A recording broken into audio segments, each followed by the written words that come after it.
OSCE number 6, you have a patient with 35-year-old multiparous woman with amenorrhea for 1 year who has gone into premature ovarian failure or premature ovarian insufficiency or premature menopause because she's having hot flushes, night sweats, mood irritability. So this is premature ovarian failure.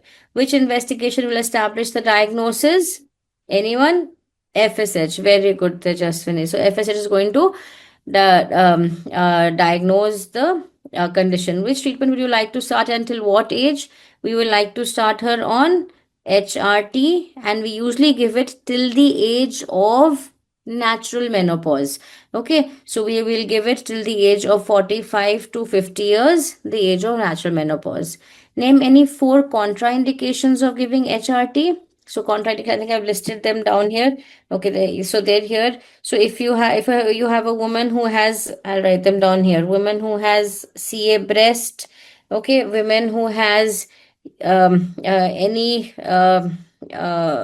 history of thromboembolism or DVT or pulmonary embolism. Okay, a woman who has ischemic heart disease, we usually, or any heart disease, we will not give. A woman who has any liver disease, we will not give. Okay, anything else? Yeah,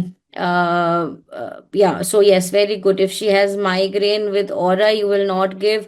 If she has uncontrolled diabetes, you will not give. If she has abnormal lipid profile, you will not give. So these are some of the contraindications to giving HRT. How will you monitor the patient on treatment? Any 4? So first thing, of course, you will follow her up with her symptoms. Have her symptoms settle down. Are her symptoms persisting?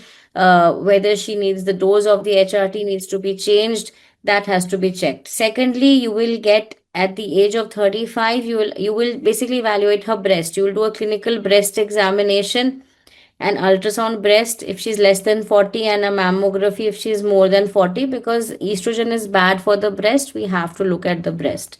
We usually get a fasting lipid profile because again the lipid profile can be affected.